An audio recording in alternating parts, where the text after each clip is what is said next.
Come on. Come on. Hey, hey, hey. I like this joint.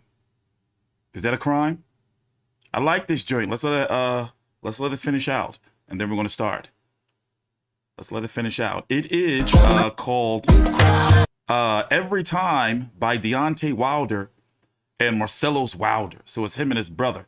I think that Wilder is the one. I think that Deontay is the one singing and Marcelo's is the one rapping. I think that's what's going on here. But let me run it back for you. Yeah, Deontay Wilder is going into a music career. Now, I can do a whole video, and I've done before in the past, on when boxers do music. From Floyd Mayweather's elementary raps to Adrian Broner to Oscar De La Hoya's top-selling Spanish albums where he's wearing like the see-through fishnet shirt. You know, who else did some rap? Who else has been in music? Oh, of course, Emmanuel Dapidran Pacquiao. You know, like he's did some music, but let's go listen to a little bit of it. Y'all don't like this? This is, and somebody told me what it's called. Is it called what's the type of music like it's Afro Caribbean music or something like that? I don't know. I like it. I'm sorry. It's catchy to me. Maybe because I'm a Deontay Wilder fan, but I'm going to let you guys hear it a little bit one more time and bless you with this before we go talk about what's next for Deontay Wilder. And we got several other topics to talk about. So basically, Javier Fortuna and you know what? Let me play the music first. And that's not catchy.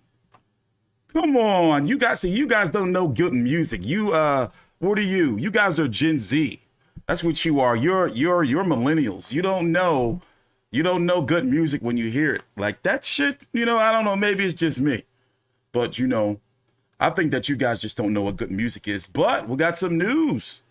Deontay Wilder is rumored to be fighting Robert Helenius. If you don't know. How dare you? How dare you? How do I fast forward this part of the stream? You can't. Damn it. And I used to be in the choir in the 5th grade. You don't really want to hear me sing. I'm telling you, I'm telling you, I'm a songbird.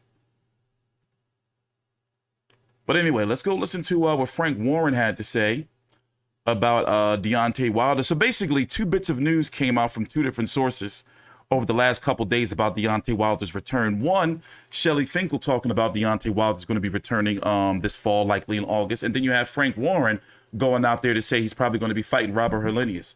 Here, let's listen to this. It was on Talk Sport. I think it was earlier today. But thanks for the super chat, Leonardo. But damn it, if I want you to listen to music, you're going to listen to music. By the way, thanks for watching. Please subscribe. Take your time out. Like the video. Sorry, he's fighting. Sorry, I've got it wrong. He's fighting. What's his name? The big guy, the big Scandinavian. My brain's gone. Sorry, I apologise. No, not Hammer. I'm having a senior moment. It comes to me in a minute. But he's got. Helenius. Do you mean Helenius? I'm sorry. I do apologise. The Finnish guy. Yeah.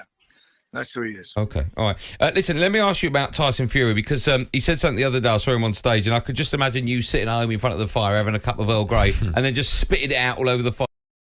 We don't have to listen to that part, though. But, I mean, if I used to be a really, really big Robert Helenius fan in the early 2010s. Now, let me pull up his resume here. To be honest, he hasn't really, he's really disappointed a lot.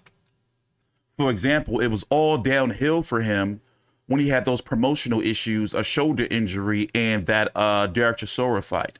Here's Robert Helenius, 31-3 with 20 KOs, 6'6", Finland. Remember, he's got those 2 big upset knockouts over Adam Kownacki. Adam Kownacki was winning the first fight, but then the second fight, he just dominated the shit out of him. Adam Kownacki is going to be returning later on this month on the undercard. He actually had a media workout yesterday, and I got a media call to upload from him that I keep forgetting.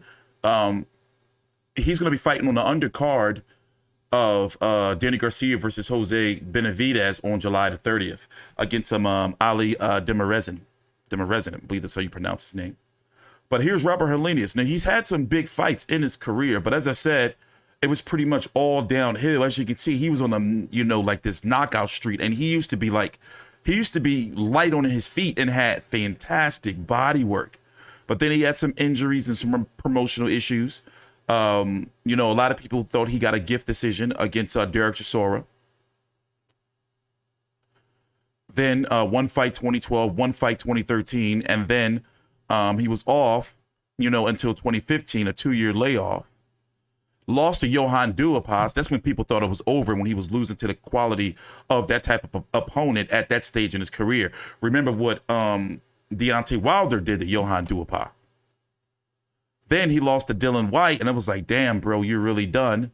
And then he lost to Gerald Washington, of all people. Now, mind you, Robert Helenius is good. He's always been good, but I don't know what the hell was going on with him losing to Johan Duhaupas and Gerald Washington. I can say Dylan White, but even there, seeing that Dylan White was able to outbox him, I don't know.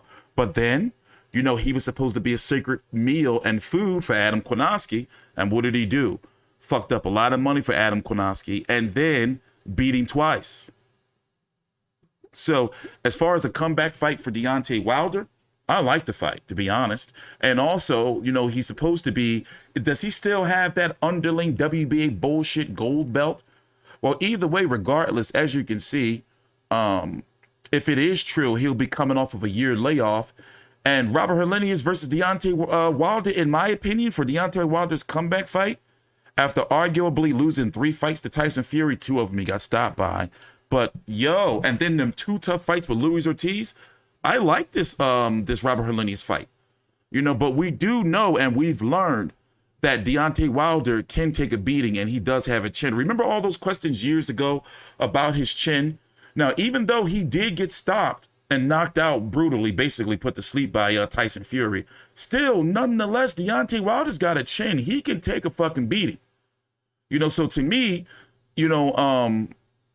that answered a lot of questions for me. But overall, I like this fight. The problem I have with it is, are they going to put it on pay-per-view? And are we going to have a 3-month pay-per-view schedule, where actually 4 months, if you count Canelo versus Golovkin 3, September, October, Spence versus Crawford, or the return of Deontay Wilder versus Helenius. And that's going to be October, November, and then December is probably going to be Tank Davis. I don't like all these pay-per-views. I don't like it. And Deontay Wilder, at this point in time in his career, he does bring in a lot of money and command a lot of money, and he brings in enough money to be able to warrant for them, the powers that be, whether it's Fox or Showtime, to put him on pay-per-view. So that's the part that pisses me off. But how much do you think Deontay Wilder can bring in on pay-per-view just off of his name? Because let's be honest, nobody over here in the States know who Robert Helenius is. But Deontay Wilder versus Robert Helenius on pay-per-view, if they decide to do that, which my gut tells me that they will, anytime we get Luis Ortiz versus Charles Martin on pay-per-view, and we're getting, September also, we got Andy Ruiz taking on Luis Ortiz on pay-per-view. So if they putting this shit on pay-per-view, and remember, they started off the year, January the 1st, putting Luis Ortiz, Charles Martin on pay-per-view. So you better bet your fucking ball sack that they're going to put Deontay Wilder versus Helenius on pay-per-view, and it makes me sick. But hey, who am I to complain? I'm here, to cover the fights for you, the people, and your voices shall be heard. But, I'm guessing the path is going to be for, let's say hypothetically, if Deontay Wilder beats Robert Helenius, then what happens? Does he go on to fight Adam Kownacki, or do they keep building up Adam Kownacki, or does Wilder go in and fight the winner of Andy Ruiz, Luis Ortiz? Do you think they would do, gosh doggone, phone ringing? I'm probably one of the only people that have a house phone. Still, it's for the fax machine. But he has options. Now it depends, do they baby, Deontay and Adam Kownacki? Would that be the end game? Or is the end game for Deontay Wilder? And I'm talking about in 3 fights. So if they do Wilder versus Helenius, okay, boom, Wilder gets through him. Do they do Wilder versus Kownacki? and then Wilder versus Ruiz, Luis Ortiz winner? Or do they do Wilder versus Helenius, Wilder versus somebody else, and then, he fights the winner of Kownacki and Luis Ortiz, Andy Ruiz winner? I know that may sound a little confusing, but if you follow boxing and the rankings, you kind of know where I'm going with that. I don't know. But PBC does, they do have some shells in the chamber regarding fights they can make in the heavyweight division. Now, as far as Joshua and Usyk, well, of course, if you don't know, they're going to be fighting in Saudi Arabia on Sky Sports Boxing over in the UK and on the Zone here in the States. I'm hoping they don't put that shit on the Zone pay-per-view here, because if they put Tyson Fury versus Dylan White on ESPN pay-per-view, I don't put nothing past them. Like, nothing past these pay-per-view cats no more. But they're going to be fighting August the 20th. And then Tyson Fury, well, let's be honest. Tyson Fury pisses me off now, because he just, you don't know what the fuck he's doing, and he's always just talking and yapping. And as far as their retirement, I don't believe it. But what I do feel is, I don't feel that Tyson Fury really wants to see Alexander Usyk. I think that, there's something there with Alexander Usyk that he doesn't like. And he's already addressed it on the Joe Rogan podcast on how it is with smaller fighters, like he had issues with Steve Cunningham. Like those slick cruiserweight fighters that come up, the smaller guys that come up to heavyweight. It seems as though he seems to have issues with fighters like that. Just my personal opinion, though. But only time is going to tell. So I guess it's time for us to move on to the next topic. There was two media events today. One of them right here. Let me see if I can pull it up for you. Here's the face-off for Ryan Garcia. First one, then we'll put the hats back on. And Javier Fortuna. Me personally, I've said it before, and I think that Ryan Garcia is I think he got the juju on him, because something happened with Ryan Garcia. Okay. Javier Fortuna, I'm superstitious, okay? What's going on with my chat? Let me see if I can fix that. I'm superstitious. So Javier Fortuna, Ryan Garcia complimented. You know what? I think it's best for me to let you see it. I think it's best for me to let you see it. Take your head off.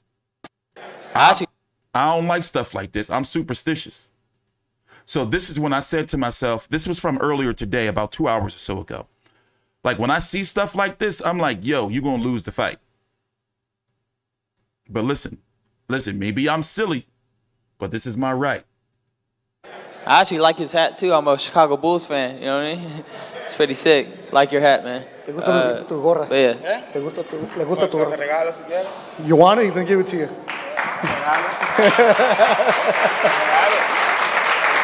Que es fan de los Bulls y le gusta tu gorra. Yeah, I guess you guys want to kill each other, and now you're giving each other gifts. Hey, primero se quieren matar. We know what to do. Eso a ti no te. Look, he putting the juju on him. Look, I'm telling you, I've seen it happen before. Y'all think I'm bullshitting. First he gave him the hat, and the hat's probably cursed. And then he walked up on him to get like the pheromones or some shit. And it's like, he cursed. Ryan Garcia gonna lose. You heard it here first. I'm telling you, he gonna lose now. It's over. That was the last little piece I needed to see. I guess you guys want to kill each other, and now you're giving each other gifts. Hey, primero se quieren matar. We know what to do. Eso a ti no te garantiza que el sábado te voy a romper tu cara y tu cabeza. Te voy a romper el corazón. This doesn't guarantee on Saturday night I'm not going to, take your head off. Thank you. One more time, Jaime, that translation. He said, this doesn't guarantee me giving you the cap that on Saturday night I'm not going to take your head off. 100%. We know what we do in the ring. I'm coming to fuck him up too. So I don't care if he gives me a hat or not. I'm gonna go and whip his ass. That's it.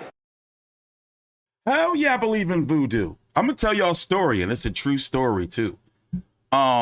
This was around the time when Chris Algieri had fought Manny Pacquiao. So, I was about 2 years out of rehab for being a drunkard. You know, I used to drunk party, fuck a lot of bitches. Like I'm telling you, like in my heyday, excuse my language, in my heyday, T Street used to be out there getting the yams. But anyway, this was around the time when I first became like a recluse. Life was going real good. You know, real good. I'm talking about I was doing good. This is when I first retired from working. Basically, when I went into working for myself. I was a bartender for a long time. Well, anyway, let me tell you the story. So I was scared that Chris Algieri was going to ruin the plans for Manny Pacquiao versus Floyd Mayweather. Because remember, Manny Pacquiao had got knocked out by Juan Manuel Marquez probably not even a year prior. So I was practicing in the dark arts. So I had these chicken bones, these dry chicken bones. You got to dry chicken bones. These dry ass chicken bones. What else I have? And it's on my Facebook. Like I took pictures and shit. It was these dry ass chicken bones. I had a picture of Chris Algieri with his some bullshit belt he had. I put it in like a golden frame. I got like one of the Spanish candles. And I went outside, got like a whole bunch of like leaves and shit, like, you know, some leaves. What else? Oh, and some dry carrots. And I tried to put a voodoo curse on Chris Algieri, but he wear this medallion. No bullshit. He ain't what Manny Pacquiao mom. I forgot how it went. He didn't want Manny Pacquiao mom to curse him like she did Tim Bradley Legs. She ain't want him to curse him, so he wore this medallion. But I ain't know about the medallion. So basically, the voodoo curse, it bounced off of him, and it went on me. So it went on me. I ended up being framed for false charges. I ended up developing serious lung issues. Had respiratory failure. Lost about $200,000. Was on life support for a week and in a coma for a month. Had a big custody issue. Well, basically, don't fuck with the dark arts. Don't fuck with voodoo. I learned my lesson. So I'm just getting out the hole. The 7 years of hell I had to go through fucking with that dark arts shit. But everything's cool now. You know, I'm cool now. It took me a long time to get out that shit. But yes, I do believe in the voodoo. So basically how we got here, what I'm saying is I think that Javier Fortuna cursed Ryan Garcia because I'm superstitious when it comes to shit like this. Like when Anthony Joshua let Andy Ruiz touch his belts, I was like, oh, that's it, motherfucker, you gonna lose. But this right here, like this, listen, if I was a gambling man, I would bet the house that Ryan Garcia is going to lose. So one more time, let's watch this, and we're going to watch the face-off. And I'm telling you, like this, I can feel like that dark cloud hanging over the fight. I actually like his hat too. I'm a Chicago Bulls fan. You know what I mean? It's pretty sick. Like your hat, man. ¿Te gusta tu gorra? But yeah. ¿Le gusta tu gorra? You want it? He's gonna give it to you. Yo, chill, so woke, chill. Like I'm over that shit. I paid my dues. Look at this shit, bro. Y'all see my scars? Like. I paid like breathing tubes and shit. I paid my dues. Like, no, I am not fucking with no dark magic no more. Fuck that. But look, basically, Javier Fortuna is going to give him a cursed hat. And he going to put it on his head. And then he going to go over to Ryan Garcia and he going to say some shit. And I don't think the translator really going to Anyway, let me shut up and let you see it. I'm a little high, obviously. Que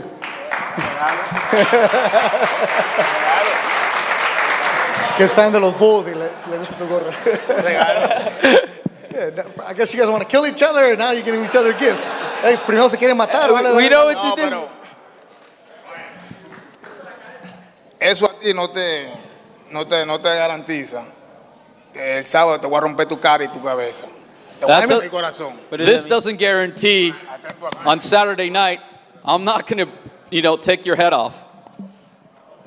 Thank you. One more time, Jaime, that translation. He said, this doesn't guarantee me giving you the cap that on Saturday night I'm not going to take your head off. 100%. We know what we do in the ring. I'm coming to fuck him up, too. So I don't care if he gives me a hat or not. I'm gonna go and whip his ass. That's it. Eso también. Here is the face-off. Hey, y'all can believe what y'all want. This is my right. Shit. This is the face-off. But I seen enough. You know, I'm superstitious. I seen enough. I was like, that's it. Ryan Garcia's finished. He's finished. Oh, and you know what? His pop. I told you the story on Tuesday on how Ryan Garcia's father is lurking around on the channel and shit, talking shit. You know, no bullshit. He left some comment on the channel. I wouldn't read it to you, but I don't feel like looking it up. It's like, bro, like, chill out. I'm allowed to have my opinion. Saturday on DAZN, 5 o'clock.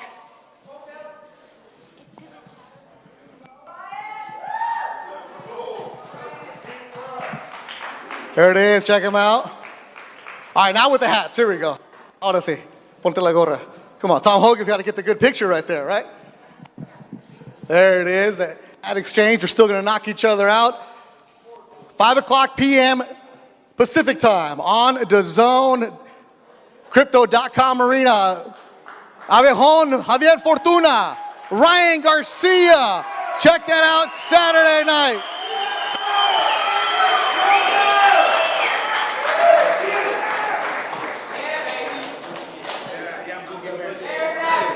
The boogeyman slayer. I slayed the boogeyman. I slayed the boogeyman. I'm scared of the boogeyman. I never been scared of the boogeyman. As a kid, I never been scared. Never. I'm a dog. Never. Yeah, let's get it. Never. I am boogeyman. The boogeyman. I'm the boogeyman slayer. I slayed the boogeyman.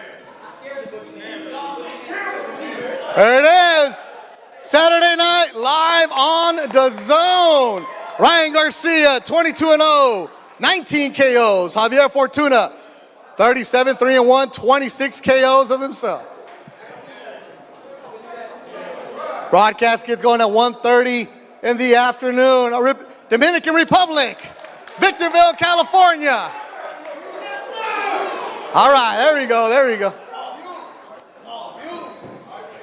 There it is. We'll see him Saturday. Weigh in tomorrow. But yeah, I'm hyped for the fight. The card, not so much. But I do want you to listen to what Oscar De La Hoya said. So basically, he wants he really wants to make Ryan Garcia versus Tank Davis next. But, you know, I don't think that he's going about it the right way, especially going on to try to insult Al Haymon and shit. You know, let me see if I can pull it up over here. You know, about how he don't make fights. And you know Al Haymon can be a little bit, you know, hold a little bit of grudges sometimes and shit. You know, but let's go listen to what Oscar had to say. This was at the press conference earlier about the plans for Golden Boy. Let me see. Rewind back. Basically, he was talking about Zurdo and which we're going to talk about later on. I'm going to play this clip again. He was talking about Zurdo and Bivol and about how he wants to make Tank Davis and Ryan Garcia, but basically saying Al Haymon's in the way and he's going to do his best to make the fight. So once again, take your time out. Like the video, subscribe. I'm T-Street Controversy with Fight View 360. This is from earlier today, not even 2 hours ago at the final press conference for Javier Fortuna versus, Ryan Garcia versus Javier Fortuna, which is going to be this Saturday, July the 16th on DAZN. I believe the card starts at 8 p.m. Eastern. On the undercard is going to be who? So far, they own Lamont Roach, Angel Rodriguez. Let's see here. Ricardo Sandova versus David Jimenez. Alexis Rocha versus Luis Verón. Basically, Diego. Some results. Alexa, shut up. Mind your business. Anyway, my bad. She heard me say this guy's name and she started being all newsy. Diego De La Hoya returns. But let's listen to Oscar. Oh, and also we're going to be here streaming on Saturday during the main event of Ryan Garcia and Javier Fortuna. So I want to see him get beat up live with you, the people. It was Staples Center. And make sure you, the media, go out there and take a picture of Oscar's statue, which is pretty cool. I mean, before we get to the fight, Oscar. Oh, is it still there? Oh, it's still there. What's that like, though, when you drive by and you're like, hey, that's me? Yeah, no, it feels pretty cool. It feels pretty cool being amongst the greats, you know, but being born in East LA, growing up in LA, I feel very, very proud of having a statue.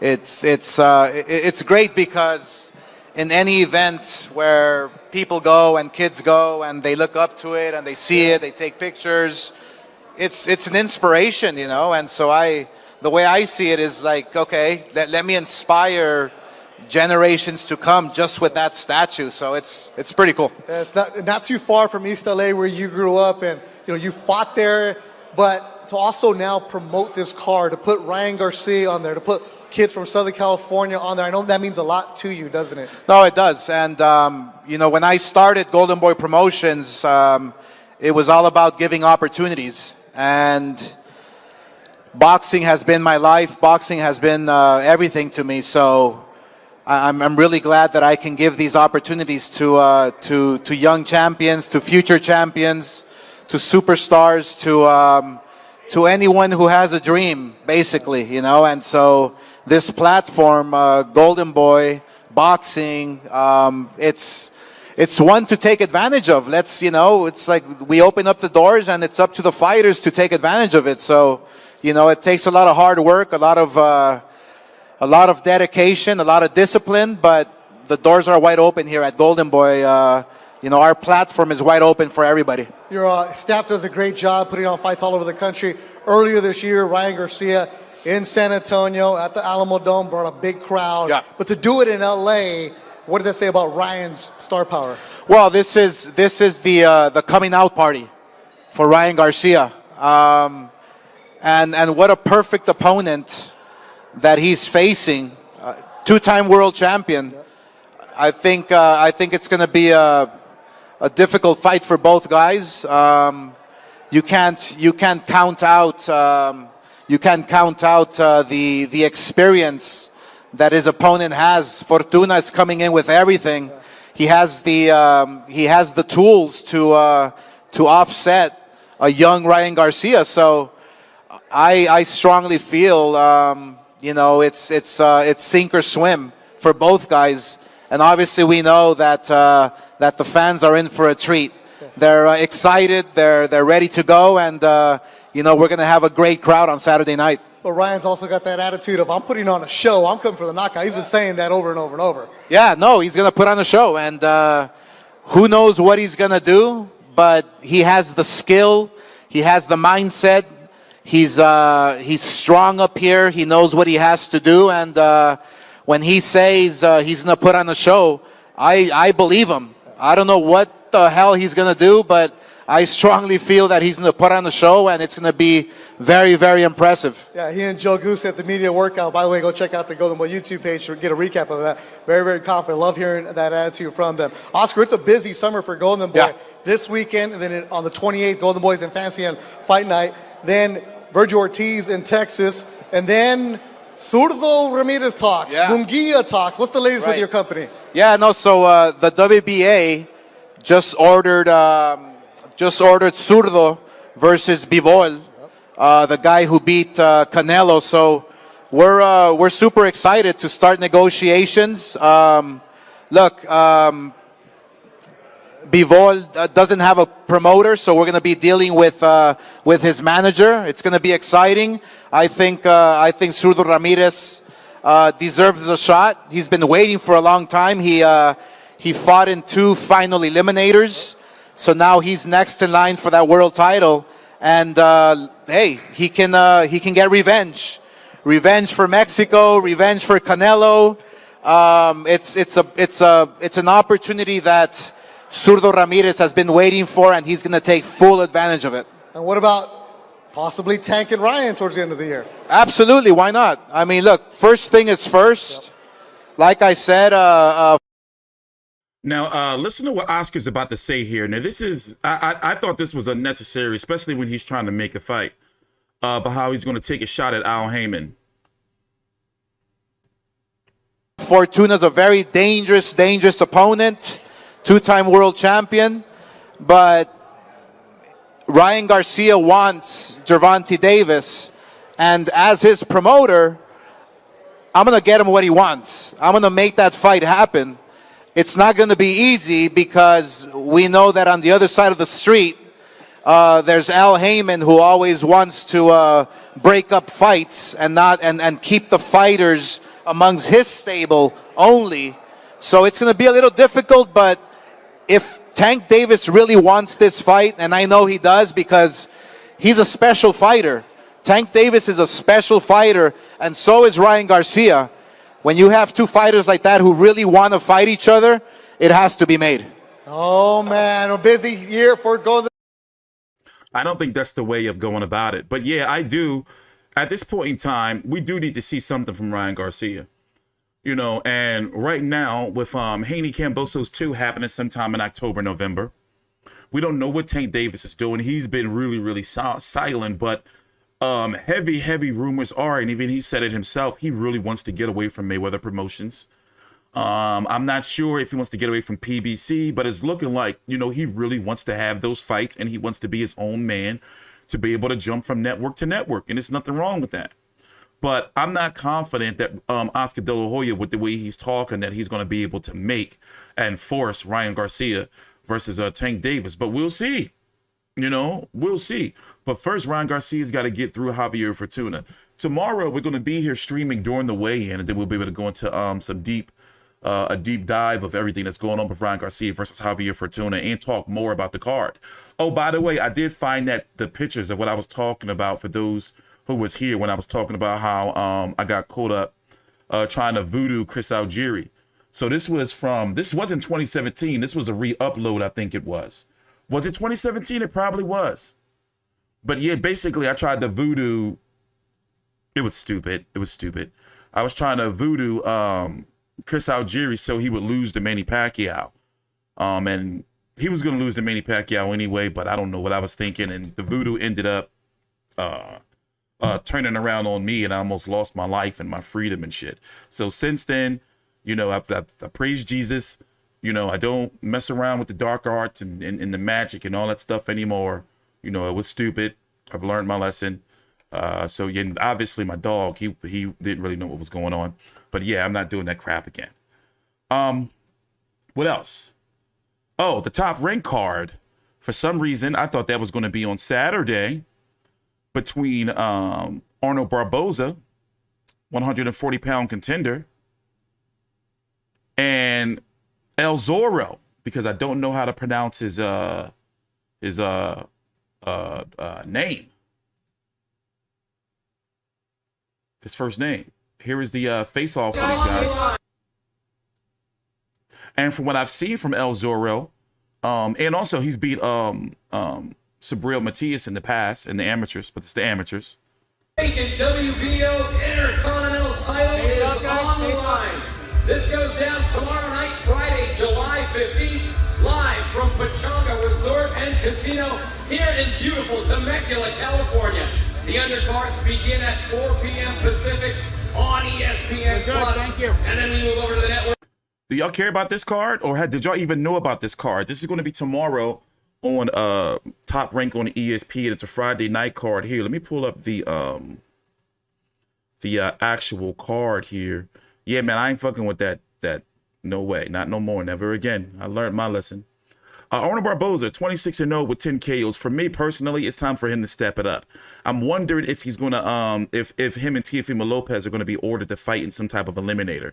Teofimo Lopez is returning. I forgot the exact date. I may have put it down below in the description box. But Teofimo Lopez is returning before the summer's out. And I'm hoping that the winner of Teofimo's fight, you know what? I guess I need to go ahead and pull it up, right? I guess I need to go ahead and pull it up. Oh, there's the chat. It's back. Let me pull up the boxing schedule here from Dan Rayfield's website, Fight Freaks Unite, which I paused. As you can see, I paused my subscription for a couple of months because, you know, I ain't been getting anything out of it. And also, I got fucking thousands of dollars of legal fees and shit. Shit be fucking me up, man. So Teofimo returns when? It's August sometime, right? Is it August the 20th, the same day as...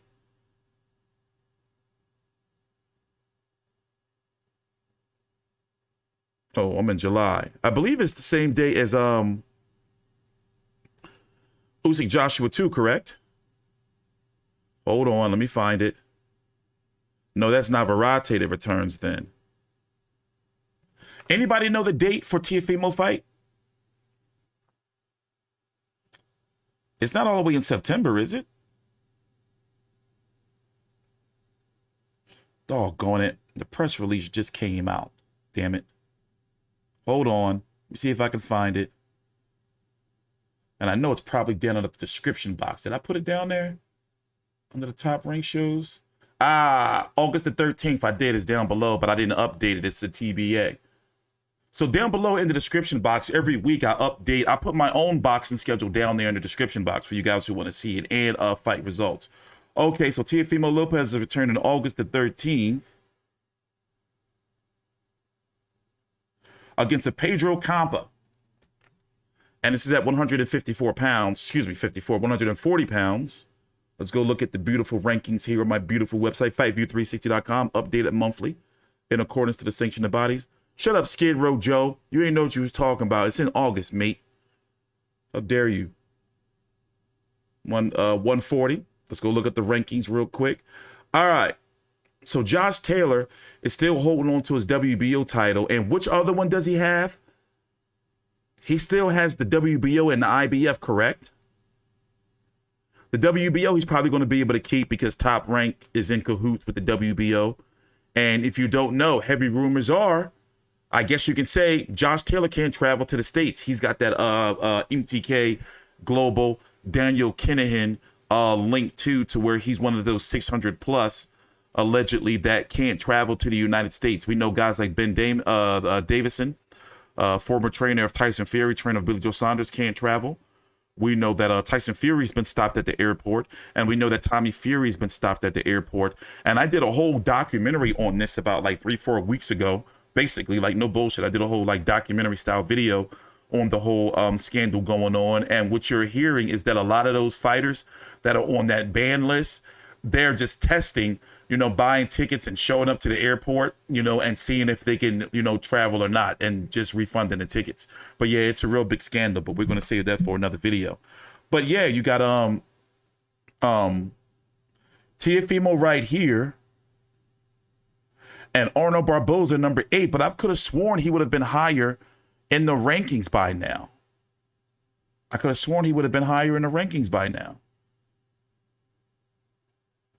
Rumors are that Josh Taylor and Jack Catterall are going to run it back, not because Josh Taylor wanted to, kind of because he has to.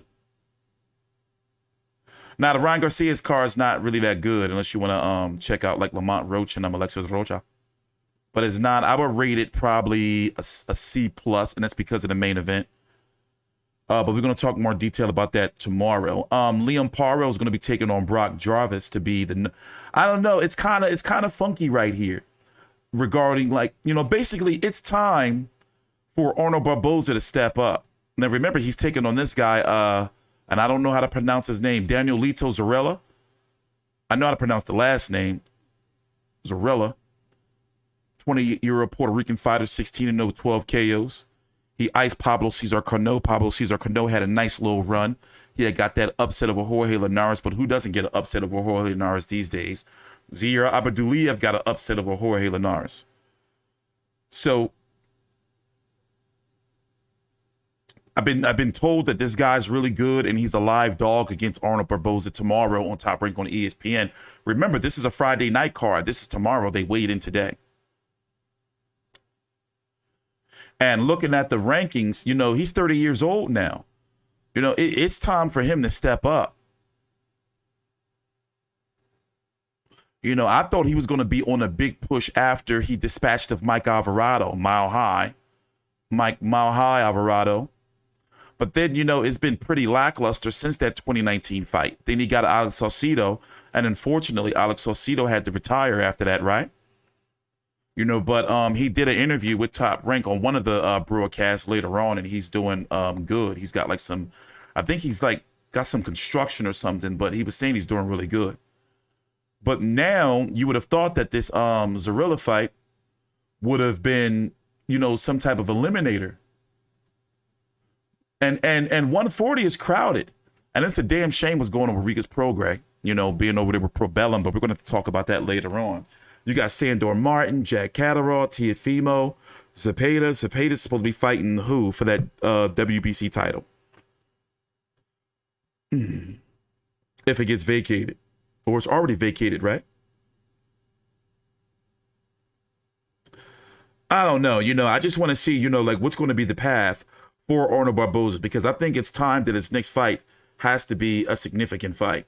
Let me pull up the card. Keyshawn Davis was supposed to be on this card, but he got some type of illness. Raymond Muratalla, I like him. Watched them fight a couple of times. And this is the card. Like, listen, this is it. Now, if I'm going to rate this card, you know what? I'll rate the Ryan Garcia card a B. Now, we're doing a plus-minus scale, a B. But if I was to rate this card is definitely a C. And that's pretty much close to a C-. Like it's pretty much like a build-up prospect card, but it is a card where Arnold Barboza is supposed to shine, and he should shine because it's time for him to step up. Sick of this crap. So we're going to be here covering this card. I'm really interested in the Muratalla fight and Arnold Barboza and Danielito Zorrilla. I really like that. I really like that fight. Both of those. By the way, some dude on this card weighed in, and I don't know what the hell was going on, but he didn't have no nipples. I'm not even joking. He had some type of surgery or whatever where, like, I don't know. He have no nipples. I'm not even joking. But that stuck out to me. What else is on the docket? What else do we have to talk about? Let's see. We did Fortuna, Ryan Garcia. We did Wilder Helenius. And we did Barboza versus Zorrilla. And I guess we need to talk about this right here. Of course, I almost missed the whole topic. We got to talk about Dmitry Bivol and Zurdo Ramirez and how good old fast car Eddie Hearn is being a hypocrite and not trying to make the fight. See, all these promoters be the same. And then I get shit sometimes when people say, you always ride with this promoter, or every week is somebody different. But in this case, I do not. Let me tell you something. I like Joshua Buatsi, but I think he would get beat up by Zurdo Ramirez and Dmitry Bivol. Am I not allowed to say that? Am I not allowed to have an opinion? No, we're going to do Eubank Jr. Conor Ben tomorrow. But I would rather see Bivol Zurdo over Bivol versus Buatsi. That's just me. And it seems as though Eddie Hearn, let's listen to Eddie Hearn on the Zone Boxing Show and what he had to say about it. Take your time out, like the video, subscribe. I'm T-Street Kanye. Let me put the link to this in the chat for you guys. Watch it on your own time. But basically, in your opinion, let me do a poll in the chat. Type 1, I'm gonna do a physical poll in the chat for those who are watching live. But in the chat, for people who are watching later on, type 1 in the chat if you want Zurdo and Bivol. And type 2 in the chat if you want Bivol Buatsi. And I'm going to do a physical poll right now. Take your time out, like the video as well. But let's listen to Eddie Hearn, what he had to say. Zurdo Ramirez. Now, does that mean, sometimes that means something, sometimes that means nothing. Does it mean to you that you might not get that opportunity for Joshua Buatsi to fight Bivol? Well, in all those situations, we will have a right to request an alternative fight, an exemption, which we will file with the WBA. No problem making the Zurdo Ramirez fight, but we had already made plans for the Joshua Buatsi fight in October. So we'll speak to the WBA. Golden Boy will obviously put their argument forward, and whatever way the decision pans out, we will have to accept. There's a few decisions waiting and pending with the WBA. Of course, one is the Lee Wood, Leo Santa Cruz purse bid split, which we're waiting on. And now Leo Santa Cruz will request a unification with Ray Vargas, which was quite a sensational victory for him at the weekend. We didn't expect that at all. So, on all these situations, basically, champions have ideas, and then governing bodies and mandatories get in the way of those ideas. Then you all have to put your reasons forward and work out a solution. And that's one of the situations at the moment with Zurdo and Dmitry Bivol. No problem making that fight. We would like to do another fight first. And I guess if we're not allowed, we're not allowed. Well, I guess it doesn't make sense asking you, but do you think that Joshua Buatsi is a tougher fight than Zurdo? Or what? I think it's very close. I mean, look, I think Zurdo is a very good fighter. I don't think Zurdo has really beaten elite light heavyweight opposition, in all honesty. But you may argue that Joshua Buatsi hasn't either. I think their resumes are quite similar at light heavyweight, to be honest with you. But they're both great fights. I mean, if we did get the Bivol fight approved with Buatsi, the winner would have to fight Zurdo anyway. And then obviously there's the Canelo Alvarez fight that's waiting in the wings. So there's a bit of a logjam, and I'm sure it'll all play out. Yeah, look, as far as Joshua Buatsi, I know he has supreme. Put the link to that video in the an interview in the chat. Just scroll up. It's the Zone Boxing Show on the Zone's YouTube channel. But personally, me, you know, listen, he's pretty much already said that they were already in talks, Bivol and Buatsi, about making a fight. And then we did hear about it as well. They were in talks about making the fight, and then the WBA goes and orders Zurdo versus Bivol. But yet they still haven't ordered Leo Santa Cruz versus Lee Wood. That's just the WBA being shady again. You know, of course they'll order Zurdo and Bivol because they're under the same broadcaster under the Zone. But WBA ain't slick. I figured them motherfuckers out a long time ago. What was I doing? Oh, Gilberto Ramirez. Let's go look at their resumes. Because his career has been pretty stagnant since he left Top Rank. He thought he was going to get, rumors are he thought he was going to get like some big time money.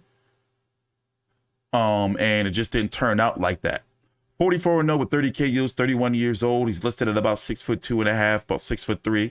Dominic Bozo stopped him. Yunieski Gonzalez, that was a fight that happened like 3-4 years too late. Stopped him in 10. Sullivan Barrera stopped him. I mean, dude is good. Like, and don't let the resume fool you.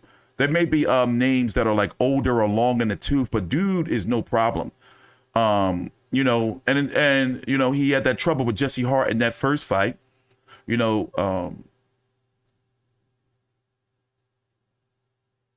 I thought he stopped Jesse Hart in the second fight, and I've covered both of these fights and talked to Jesse about both of them. But yeah, majority of the decision there. But if I really was to pick somebody, you know, I would pick Dmitry Bivol. You know, but Dmitry Bivol hasn't seen a fighter like Zurdo Ramirez. Both of them haven't seen a fighter like each other. You know, he hasn't seen, Gilberto Ramirez hasn't seen like the boxer technician, you know, the very patient boxer technician. And even if it has to be boring, he'll make it boring just to get the win. You know, just to do just the bare minimum, Dmitry Bivol. And Dmitry Bivol hasn't seen a big, strong, you know, pressure fighter, power puncher with some boxing skills like Zurdo Ramirez. He hasn't seen it. You know, me, I was going to die on the hill of, you know, predicting that he was going to beat Canelo. I just knew that Canelo was going to have some problems with Dmitry Bivol. You know, but that's not saying that, you know, my predictions don't be wrong or fucked up sometime. But I was like, yo, like Canelo ain't going to be able to beat this dude. You know, if you didn't get to hear what Oscar De La Hoya had to say about the fight, here's what he had to say earlier about trying to make the fight. He's strong up here. He knows what he has to do, and the experience. Then Virgil Ortiz in Texas. Oh, and it's going to be. All right, let me see. I think it's right here. This was at the final press conference for Ryan Garcia and Javier Fortuna earlier today. By the way, take your time out. Like the video and subscribe if you haven't. I'm T-Street Controversy with Fight View 360. That his opponent has. Fortuna is coming in with everything. He has the tools to offset a young Ryan Garcia. So I strongly feel, you know, we're going to have a great crowd on Saturday night. But Ryan's also got that attitude of, I'm putting on a show. I'm coming for the knockout. He's been saying that over and over and over. Yeah, no, he's going to put on a show. And who knows what. And according to Oscar De La Hoya, Ryan Garcia is having a coming out party on Fight Night on the 16th. So, you know, for the LGBTQ plus. It's going to be an exciting night. Fireworks. Strong up here. He knows what he has to do. I love hearing that attitude from them. Oscar, it's a busy summer for Golden Boy. Yeah. This weekend, and then on the 28th, Golden Boys in Fancy and Fight Night. Then Virgil Ortiz in Texas, and then Zurdo Ramirez talks, Yeah. Munguia talks. What's the latest with Right. your company? Yeah, no. So the WBA just ordered Zurdo versus Bivol, the guy who beat Canelo. So we're super excited to start negotiations. Look, Bivol doesn't have a promoter, so we're going to be dealing with his manager. It's going to be exciting. I think Zurdo Ramirez deserves the shot. He's been waiting for a long time. He fought in 2 final eliminators, so now he's next in line for that world title. And hey, he can get revenge for Mexico, revenge for Canelo. It's an opportunity that Zurdo Ramirez has been waiting for, and he's going to take full advantage of it. And what about possibly?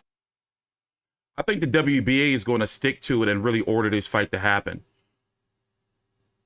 Yeah, well, according to Oscar, that Bivol is not signed to Eddie Hearn. You know what I noticed and I didn't like is that, and then maybe because he's not their fighter, is that when Bivol had beat Canelo, did you notice it wasn't like no big fanfare for Bivol from Matchroom? In fact, they didn't even release a press release after the fight, that gives you the details of everything that happened during the event.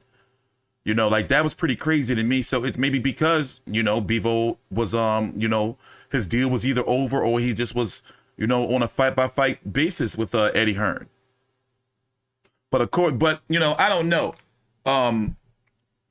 If I had to bet my money, I would think that, Zurdo and Bivol is going to be forced to happen. And I kind of wanted to. I really don't care about Buatsi. I don't care about that fight. No disrespect to Joshua Buatsi, but, he can wait a little bit longer. And then Artur Beterbiev, who has that WBC, IBF, and WBO, he's going to be taking on Anthony Yarde, his WBO mandatory. That's already been set and signed. I'm guessing it's going to be sometime, later on this year, right? Where are they going for that? It's going to be in the UK. But is it going to be in November or December? That's what they're talking? Excuse me for burping. That was nasty.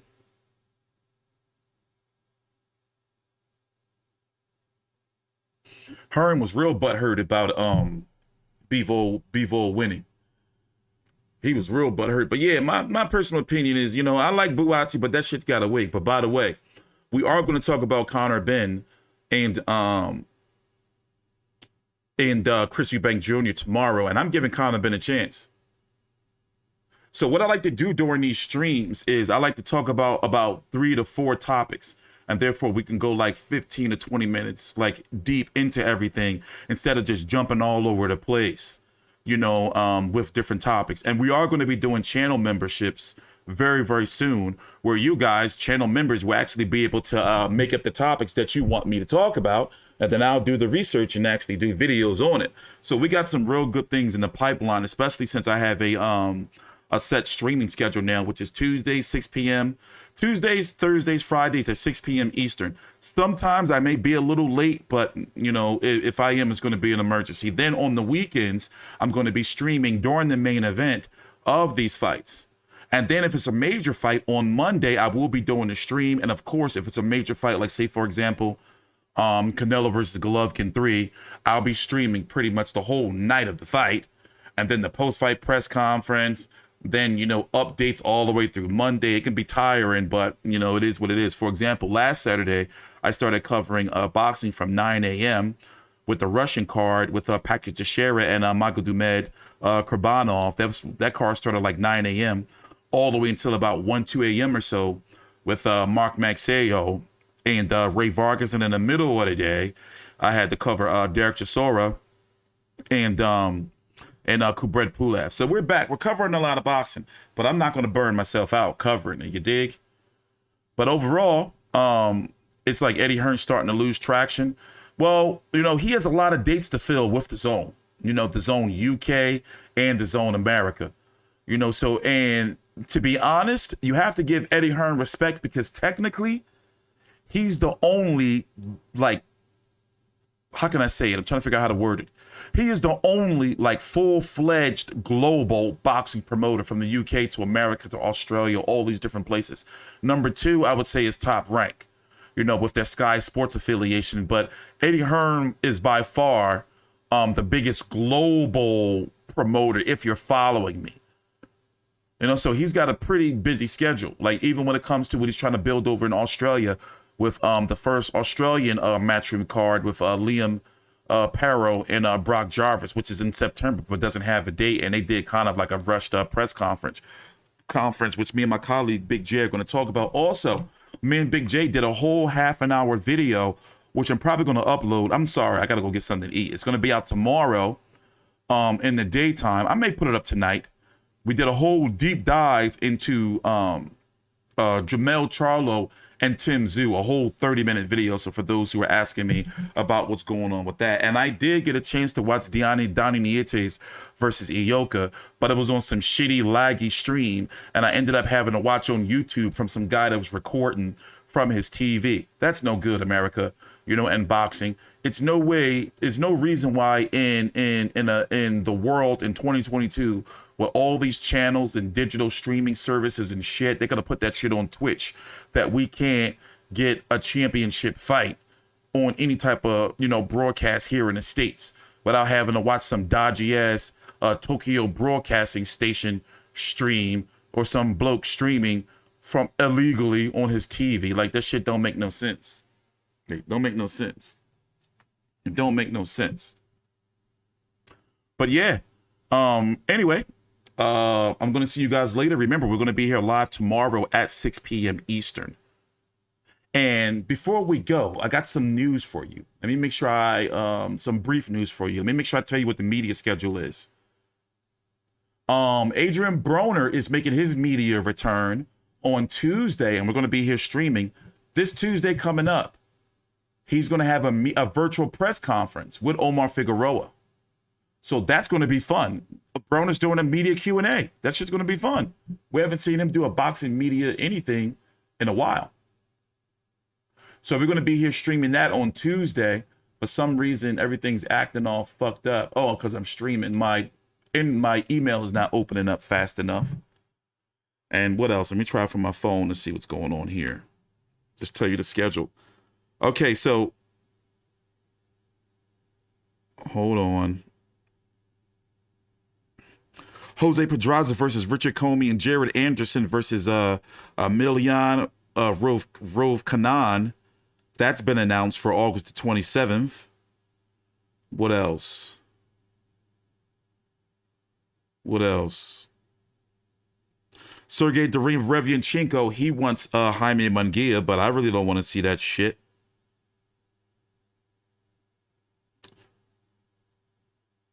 They also had a media workout today.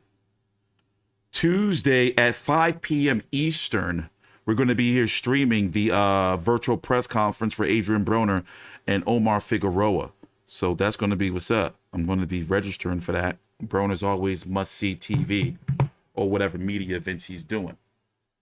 So, all right, guys, I'm getting up out of here. Thanks for watching. It'd be great if you could help me out and drop a like before you go.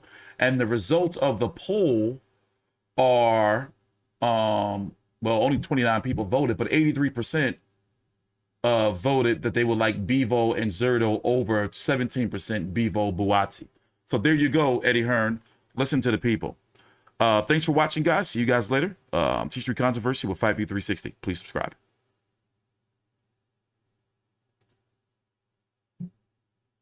I'm going to play Deontay Wilder's song one more time at the end of the video to close things out. So here you go. For your listening pleasure, here's Deontay Wilder featuring Marcelos Wilder doing their hit Afro-Caribbean new single, Every Time.